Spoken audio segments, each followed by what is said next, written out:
गोजोन्थों आंनि बड'लेण्ड नांगौ इउट्युब चेनेलाव नोंथांमोन गासैखौ बरायग्रोनानै लाग्रोनाय थाबाय। आङो दिनै नोंथांमोननि गेजेरावहाय लाबोनो सानदों। दिनै आदा अमर सिंह ब्रह्म बिथाङा दिनै बुंदों दि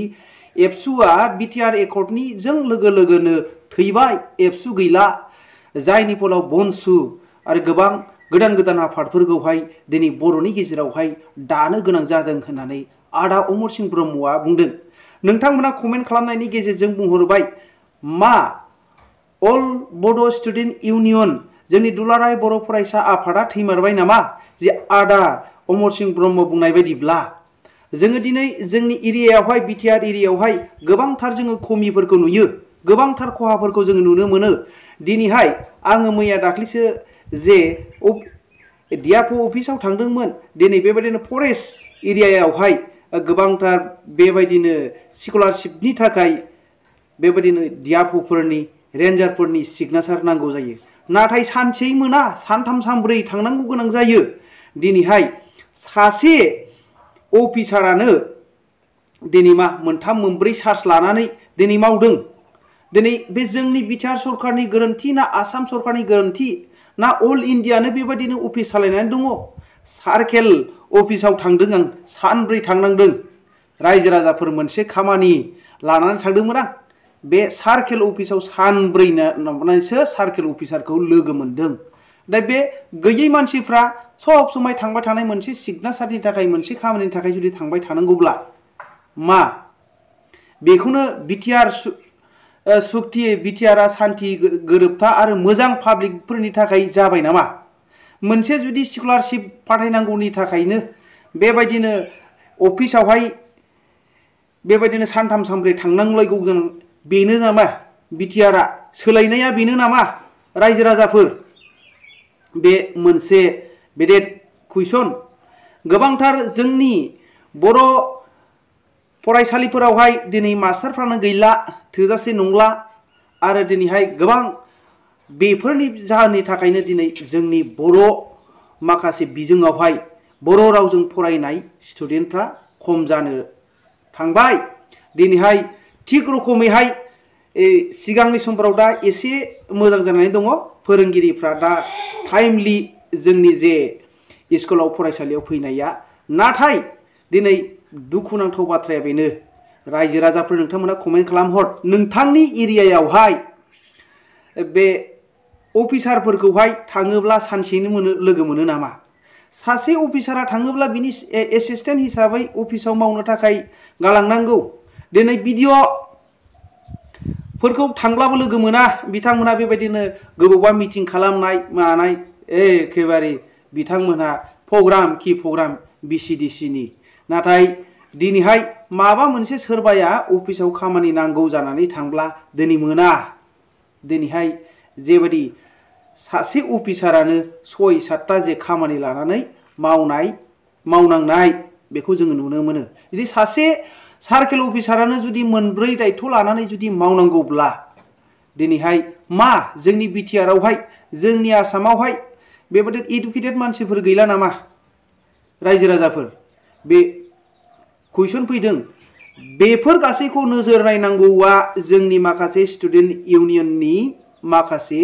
हाबाफारिमोन। जोंनि बिटिआरखौ जौगाहोनायावहाय बबे खामानिया जादों, बबे खामानिया जायाखै। नाथाय दिनैहाय दिपेन बर' फंबाय बिथांमोनहा दिनै जोङो नुनो मोनदों, बिथांमोनहा दिनैहाय प्रमद बर'नि खिबु दिनैहाय इउपिपिएलखौसो फोजौखांनो, इउपिपिएलनि जों लोगोसे जगदान जानानै माखासे खामानिफोरखौ मावनायखौसो जोङो नुदों। जगदान जा, नाथाय दिनै बिथांमोनहा दिनै फुल पारफरमेन्स दिनैहाय बर' हारिनि थाखाय मा मावनांगौ आरो दिनैहाय जोंनि बर' बिजोंनि थाखाय मा मावनांगौ स्टुडेन्ट हान्जा जानानै दिनै बेखौ मावैखौसो जोङो नुहुरदों। रायजो राजाफोर, दिनै आदा अमर सिंह ब्रह्मआ बिनि थाखायनो बुंदों खोमा, दिनै बिटिआर एग्रिमेन्ट बा सुक्ति जानायजों लोगो लोगोनो दिनै जोंनि जे अल बड' स्टुडेन्ट इउनियना, दुलाराय बर' फरायसा आफादा थैबाय होननानै बुंदों। नोंथांमोना मा बुंनो हास्थायदों बेखौहाय नोंथांमोना भिडिअ क्लिपनि गेजेरजों खोनासंनानै नाय। 18 जोनोम जाखालि जोंखौबो हांख्राय हरनायखाय जोङो गोबां सिनियर मानसिफ्राबो नुजादोंमोन आरो बेखौ दानाय जादोंमोन देबरगावनि बे गोथै हाखरसालि होनजायो खनसे दानाय जायाखै बा दानांगौ गोनां जायाखै बे गिदिर सोंथि जादों जों नुनो मोनदों आं दिनै बुंगोन दुलाराय बर' फरायसा आफाद एबसुआ 2020 नि 27 जानुवारियाव थैदों माने जोबदों मानो बिथांमोनहा सेंट्रेल गवर्नमेंट स्टेट गवर्नमेंट आरो एनडीएफबी को हाइजेक खालामनाय किडनेप खालामनाय बायदि खालामनानै 2020 मायथाइनि 27 फेब्रुवारियाव जे सुक्ति बानायदों बीटीआर पीस एग्रीमेंट नामै ओइ दिनखालिनो एबसुआ थैदों होननानै आं सानो मानो थैनायनि मिनिङा बेनो ओइ दिनखालि बिथांमोनहा सुक्तिनि दफायाव जेनाखि एमओएस होनो मेमोरेन्डाम अफ सेटलमेंट बेवहाय लिरदों जे सेंट्रेल गवर्नमेंट स्टेट गवर्नमेंट आरो बड' लिडार्सफोरजों गोबां खेब सावरायनायनि उनावहाय बे जोबथानाय सुक्तिखौ बानायनाय जादों without keeping intact the territory of Assam. Asamनि मेपखौ सोलाय सोल' खालामालासेनो आसामखौ जेरै दं एरै लाखिनानै दोनफिननाय जासिगोन होननानै बर' स्टुडेन्टस इउनियन एनडीएफबी बिथांमोनहा बे सुक्तिखौ खालामदों एनडीएफबीआ नामावल' थाफानाय जादों अनलि जोंहा रंजन दैमारि एनडीएफबीनि चिफ बिथांखौ हाइजेक खालामनानै किडनेप खालामनाय बायदि खालामनानै लांनानै दिल्लीयाव जास्ट अल रेडिमेड खालामखानानै बिथांनि जास्ट सहिखौल' लादों बिथाङा खुनु दफानि लाइन मोनसे सोदोब मोनसे फरायनो मोनाखै आरो बिथांनि बादैबो गोबां एनडीएफबीफ्रा खुब सम्भब नुवाखै प्रमद बर'आ बे एग्रीमेन्टआ government central government state government NDFB जोंसो जानांगौमोन नाथाय प्रमद बर'आ बे बेफारी होननानै आङो इउटिउबावबो बुंबाय जोंहा हाग्रामा महिलारि साराबो मोनसे समाव जेब्लानाखि बिटिसिखौ सालायदोंमोन प्रमद बर'खौ बेफारी होनदोंमोन बिथांनि बै समाव आङो साख्रियाव दं आं सानबाय थादोंमोन जे माब्रै बेफारी होनदों मा जुक्ति दं नंगौना नङा बे जिनिसा फैयै फैयै आं दा दिनै नुफैबाय येस प्रमद बर' इज एक्चुअली बेफारी आं बे बेफारीखौ होनदों बियो फाथो बेफारी नङा माइ बेफारी नङा गय बेफारी नङा जातिखौ फानग्रा बेफारी रियेलि स्पिकिं दिनै बे खोथाखौ जोंनि बर' जातिनि सेंग्रानो जा सिख्लानो जा बोरायानो जा रावबो बुंनो साहस गैया दिनै एनडीएफबीखौ बर'नि मोनसे जे आफादमोन जाय आफादा सभरेन लिरदोंमोन भारतनिफ्राय आलादा सभरेन स्टेट मोनसे बिग्रा हान्जाखौ बिथांमोनहा एसे नरम जाबायमोन स्टेटआव फैबायमोन दा एनडीएफबीनि एग्रीमेन्टनि दारै जोंनि बर'लेण्डआ पियर जानायनि मोनसे लामायाव फैबायमोन नाथाय एनडीएफबीजों खालामोबा रन्जन दैमारि बिथांमोनहा सहि होगोन गुबुन गुबुन लिडारफ्रा सहि होगोन जोङो फाट्टा मोननाय नङा उरखाव गोराजों बे प्रमद बर'जों सानैजों बामुननि ब्रेन लानानै बामुननि न'आव हयथ' ज' सानलायलायबाय ओरैबायदि खालामसै जे नामाव एनडीएफबीखौबो बुथारनो थाखाय एनडीएफबीनि रोदाखौ बस'नो थाखाय बिसोरखौ नामाव लाफानांगौ लानानै रंजन दैमारिखौ जेराव सोनांगौ ओमफ्राय नोंहा सिट जादो उरखाव गोराया हयथ' माबा मोनसे जागोन बा उरखाव गोराखौ स्टेटआव लांनानै मिनिस्टार खालामहैगोन बेबायदि प्लेनिंखौ बिसोरो जयैनो सामलायखानानै खालामदों दिनै बे एकर्ड मथे मा नुखो जोङो बिटिसिआव जोंहा जे पावार एन्ड फांसन मोनदोंमोन 6 सिजननि आन्दाराव जोंखौ ट्राइबेलनि हा हु साख्रि बाख्रि थाखा फैसानि रैखाथिनि जेनाखि जोङो मोनदोंमोन साबिखाथि मोनदोंमोन बेखौ टटेलि असमियाफ्रा 2003निफ्रायनो बर'फोरखौ हिंसा जाखादोंमोन बे हिंसा जानानै बिसोरो ब्रिटिशखौ सिफायनो थाखाय जोंनि मुसलमान भाइफोरखौ मुसलमानखौ थुनानै होनानै ब्रिटिश बातिल खालामनांगौ होननानै बुंबोहोबाय थाखादोंमोन जायनि फलाव 2012 सनाव मुस्लिमजों बर'जों बै समनि असमियाफोरनि षड़यन्त्रआव मोनसे क्लेशिंबो जानानै थांबाय दा बेबादि ब्रिटिशखौ ओरै नङा ओरै सिफायनो नाजानाया आगोलनिफ्रायनो जाबोबाय थाखादों बेखौ मोगथाङाव जाफुंहोबाय असमियानि बे सिमांखौ जोंहा प्रमद बर'आ बे प्रमद बर' बेफारिया जातिखौ फाननायनि थाखाय हिमन्त बिश्व शर्माजों इन्टारनेलि मोनसे एग्रिमेन्ट जानानै बिथाङा बै समनि एबसुनि प्रेसिडेन्ट समावनो पुलिस एस्कर्ट लाबाय पुलिस एस्कर्ट लानानै नंखायखौनो नमिनेल सायाव नाटक खालामनाय नाटक न' बड'लेण्ड न' रेसन खालामबाय एस्कर्ट लानानै रेल लाइन जथि एस्कर्ट पुलिस एस्कर्ट लानानै बियो नेशनेल हाइवे जथि जोंनि उन्दै एबसुनि मावथिफोरखौ मिसलिड खालामनानै बियो नंखाय फाला बर'लेण्ड बिनायनि नाटक खालामदों बिनि आसल उद्देश्यआ मामोन प्रमद बर'नि आसल उद्देश्यआ हाग्रामा महिलारिखौ जुख्लायनानै गाव बे गादियाव जिरायनाय आरो बियो प्रमद बर'जों लोगोसे हिमन्त बिश्व शर्मा बा असमिया जातिनिनो बे प्लेनिंखा जे बर'आव रावखौबो गिदिर लिडार दोना ट्राइबेला गिदिर लिडार जानो मोना असमियाफ्राल' गिदिर लिडार जानांगौ आर्य गोष्ठीनि मानसि जानांगौ बे बिसोरनि प्लेनिं दा थिग बे मन्त्रजों हिमन्त बिश्व शर्मानि बे मन्त्रजों प्रमद बर'आ इन्टारनेलि एग्रिमेन्ट खालामनानै बुजाफरानि दारै बिसोरो बे एग्रिमेन्टखौ खालामबाय आरो खालामदों एनडिएफबिनि गासिबो अस्त्रखौ गारहोनानै बिथांमोननि थांनानै थानायनि रिहेबिलिटेसननि जेबो दफायाव गैया बिथांमोना साख्रि मोननायनिबो खोथा गैया जेबो लिरनाय गैया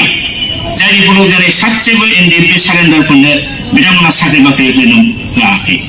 नंखाय 5 लाखजों मा थांनानै थागोन थाखाथ' दिनै दं गाबोन गैया दा बेबादि बिथांमोनखौ माने ओरैबादि मा थगायनाय रां थगन होनो हारसाफ्रा बिराद गिदिर थगायनाय आरोखि दिनै बिथांमोननि केसआबो जोबाखिसै बे जिनिसा एकर्टआव थाखानांगौमोन जे रन्जन दैमारियाबो गनांगौ गासिबो हाइनियास नन हाइनियास केस उइथड्र जानांगौ बे जिनिसा क्लज अफ द बिटिआर एकर्ट बा बिटिआर एग्रिमेन्ट बे जिनिसा थाखानांगौ मोनसेबो सोआखिसै ओरैबादि हाखु दाखु 1 मासनि गेजेराव प्रमद बर' बेफारिया गावहा बोरै सिप जानो बेनि प्लेनिंआव उरखावजों बेजों प्लेनिं लानानै बेखौ दहम दाहाम रन्जन दैमारि बिथांखौ जेलाव थानाय समाव जामिनखौनो मोना बियो जेलाव थानाय समाव गनोनो मोना बे जेलनिफ्रायनो बेखौ सानसेयाव दाखालि अनजलि दैमारि बायद'आ बिराद दुखुनांथाव स्टेटमेन्ट होदों सानसेयावनो खेबनै हियारिं खालामनानै दिल्लीसिम लांनाय बेबस्थाखौ लादों बेबादिनो एकर्टखौ बिसोरो बिराद गाज्रि षड़यन्त्रजों प्रमद बेफारिनि षड़यन्त्रआव बे जिनिसा जानानै थांदों दा प्रमद बर'आ ओरैबादि जातिखौ बुथारबाय आरो बे प्रमदनि खिफि मोनामसुनानै सोलिबोनाय दिपेन बर' मोस्ट डाल हेडेड एबसु प्रेसिडेन्ट मिस्टार दिपेन बर' बिथाङा बे मथेनो दिनैसिमबो खामानि मावगासिनो दङ दिनै जोंनि बर' जातिया जे एनडिएफबिनि जे माने स्टेटासमोन जे मान सन्मानमोन दिनै जोब्बाय जातिनि मान सन्मान जोंहा बर' जातिया बिटिसि एकर्टनि जानायनि उनाव जे मान सन्मान जों मोनदोंमोन डेभेलपमेन्ट जों मोनदोंमोन बे जिनिसा दिनै जोबजोब्बाय आङो बिटिआर एकर्टखौ नोंथांमोनहा साबसिया माबादि बुजिदों आं बुजियाखै आं मिथिया आंनि मथेबा बिटिआरआ ओरैबादि धंसाथुमाव दहाय दावराव बिथाङा बुंखांबाय जे बिटिआर एकर्टआव जेबो गैया रियेलि जेबो गैया नों नाय मोजाङै दा बेनि थाखायनो आङो सानसे इउटुबाव बुंदों जे बिटिआर एकर्टआ जातिखौ फोजोबस्रांबाय बिटिसिआव मोनथानाय गासिबो पावार एन्ड फांसन फोजोबस्रांबाय बे बिटिआर एक्टफोरखौ आं जुदि गोनां सिनियरानो जा जुनियरानो जा बे स्टुडेन्टआनो जा सर्ट साहस गोनां दा बिराद खमायलांबाय सर्ट साहसखौ सोर खोमाखो जोंनि दुलाराय बर'नि सेंग्रा सिख्लाफोरनि गोहोखौ सोर खोमाखो मानो बहा जोबजोबलांखो बर'नाव दिनै मा दंबावो थरथिंसे थै दं होननानै सानजाया दा एखेबारे माने जेबो गैला गोदोनि एबसुआ जातिनि थैनाय थांनायनि खोथा नेशनेलिस्ट स्पिरिटजों दैदेनबोयोमोन दानि एबसुआ नामावल' एबसु बिसोरनाव नेशनेलिस्ट स्पिरिट गैया दे हेव नो बड' नेशनेल स्पिरिट बिसोरनि गोसोआव एबसुआ जास्ट बेहाय थायोब्ला माने थाखा फैसा खामायनो हायो गभर्नमेन्टनिफ्राय सुबिदा मोनो बिटिसि गभर्नमेन्टनिफ्राय माखासे स्किम लानानै खामानि मावनो हायो थाखा फैसा मालिक जानो हायो गारि बायनो हायो बे स्टाइलजों नंखायनो दिपेन बर'आ दिनै इउपिपिएल गभर्नमेन्टनि एगेन्स्टै फंसेबो बुंनो हाया दिनै मानो खुगा बन्द दिनै एबसुनि कनफारेन्सआव मा रिजलिउसन लायो बिसोरो मा सावरायो जाति थैनाय थांनायनि जामा आंथ' सानो जेबो सावराया बिसोरो गामसा खान्दा खान्दा गानो आरो बेनिफ्राय मोसानाय रंजानाय बाजानाय खेराइ गेलेनाय बेबादि खामानिखौल' बिसोरो मावफुङो बिथां दिपेन बर'आ लेक्साराव बुङो जोङो जातिनि मावगासिनो दं एबसुआ मोनसे जातीय संगठन जातिनि जों मावगासिनो दं बिथाङा बुङो जातिनि मा गिदिर मावदों नोंथांमोना बिजिरनानै नायसै मा गिदिर खामानि मावदों दिनैसिम गिदिर खामानि गेरेमसा हारि दानायनि खामानिया मामोन दाखालि डिलिमिटेसनाव जे जानानै थांबाय डिलिमिटेसनाव बिथांमोनहा रल लानांगौमोन मा जे बिटिसिआ जिहेतु 6 शिड्यूल अटोनोमास डिस्ट्रिक्ट काउन्सिल 6 शिड्यूलनि आन्डाराव आर्टिकल 330 मथे एमपि सीट जेसेबां जायो बे एसटी जायो आरो 6 शिड्यूलाव जेसेबां एमएलए समष्टि जायो बे गासिबो एसटी भारतनि संविधान मथे 6 शिड्यूलनि मोनसेबो एमएलए समष्टिखौ 6 शिड्यूलनि बाहेरा एमपि समष्टियाव दाजाबनो मोना दा कन्स्टिट्यूशन बा संविधानखौ ब्रेक खालामनानै बिथांमोनहा मंगलदै समष्टियाव दरं उदालगुरि समष्टि नाम होनानै 6टा एमएलए खौ माने बिटिसिनि आउटसाइड दरं समष्टियाव लानानै थांबाय नाथाय रायजोफोरनि मा मिटिं जोंहा प्रभिजन दं बे प्रभिजन मथे इंडियन कन्स्टिट्यूशनाव 332 दङ जे 6 शिड्यूलनि आन्डाराव जेसेबां एमएलए दङ बे एसटी जाजोबनांगौ दिनै 16टायाव 16 जानांगौमोन 16टा जायोबा जोंना 15टा सरि 15टा 9 से 15 9टाया 15टानि भितराव 15टाबो जोंना जानांगौमोन एसटी कार्बि आंलंआबो 6 शिड्यूलनि आन्डाराव अटोनोमास डिस्ट्रिक्ट काउन्सिल बिथांमोनहा 6टायाव 6टाबो एसटी नि मेघालयाबो स्टेट जादोंबाबो बेयो मेघालयाया 6 शिड्यूलाव जायनिफ्राय 64टा समष्टिनि जायगायाव 56 आनो बिसना एसटी साब्रैल' जेनेरेल दा अब्ला जोंनि दुलाराय बर' फरायसा आफाद दिपेन बर' दैदेनगिरि बिथाङा दिनै 6 शिड्यूलनि प्रभिजनाव होखानाय रोखा रोखा कन्स्टिट्यूशनाव लिरनाय थाखायावबो माब्रै 15टायाव 15टा एमएलए समष्टिखौ रिजार्भ दिनो हालिया बिथांमोना हिमन्त बिश्व शर्माजों बीजेपी सरकारजों फुरा आन्डारस्टेन्डिंआव थानानै बेखौनो जोबनायाव वेलकाम होबाय खुनु बिसोर अबजेक्शन होआखै जोङो 11टा संगठना ज' जानानै जोङो माबादोंमोन गासिबो समष्टिखौ एसटी रिजार्भ खालामनांगौ एमएलएखौ एमपिआ मोननै जानांगौ बेबो एसटी रिजार्भ जानांगौ होननानै जों बिदोंमोन जों खुनु धरननि बिसोरो क'पारेसन होआखै अब्ला दिपेन बर'आ माब्रै हारिनि मावग्रा होननानै जाय मानसिया कन्स्टिट्यूशनाव थाखानाय रोखा रोखा लिरनाय दंखायोखौबो मानो बुंनो हादिया बेनि हिम्मतआ साहसआ बहा थांखो बे बोसोरे बोसोरे डिस्ट्रिक्टनि कनफारेन्स सेन्ट्रेलनि कनफारेन्स खुंनानै गोदान गोदान गामसा गस्ला गाननानै रंजा बाजा खालामबाल'नो बे जातिनि बर' हारिनि मावनाय जागोन नामा दिनै बिथांमोनहा गावसोरखौ हारिनि मावग्रा होनो मोनसेबो गिदिर हारिनि बिसोर इस्युआव बिसोर 2021 सनाव आसाम गभर्नमेन्टआ गरखाफोरखौ नेपालीफोरखौ गरखा नाम होनानै बिसोरखौ प्रोटेक्टेड क्लास होदों अर्थात ट्राइबेला जेसेबां सुबिदा मोनो बे एखे सुबिदाखौ गरखाफ्रा मोनो माबोरै जानो हायो नोंथांमोनहा बे हाइकर्टनि उकिलफोरनाव सोंनानै नाय जे सिटिजननि आन्दाराव एक्सेप्ट जायफोर दासिम ट्राइबेलनि लिस्टआव जाय जातिफोर दं बेनि बादै खुनु दस्रा नन ट्राइबेलफ्रा प्रोटेक्टेड क्लास मोना किन्तु हिमन्त बिश्व शर्माया ओरैबायदि बर' ट्राइबेल बिरोधी नेपालीफोरखौ जोंजों समान केटागरियाव सोनानै होबाय होमबा बे टारगेटआ मा हिमन्तना बामोनना बर' जातिखौ ध्वंस खालामो बे हिमन्तआनो असमिया रोङाबा आसामाव साख्रि मोना केबिनेट डिसिसन लाहोदों बे हिमन्तआनो मेल मिटिंआव गभर्नमेन्ट प्रग्रामाव फुलन गामसानि बादै दस्रा खुनु आर'नाइ थार'नाइ गुबुन माबाखौ कालचारेल बुस्थुखौ बाहायनो मोना होननानै बुङो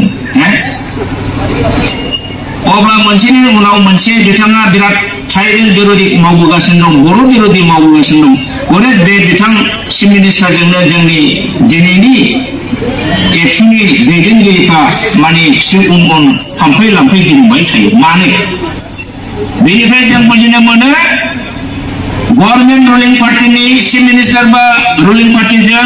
खिथु उन उन खारफाबाय थानायनि मिनिंआ मा बेखिनिखौनो बुंबाय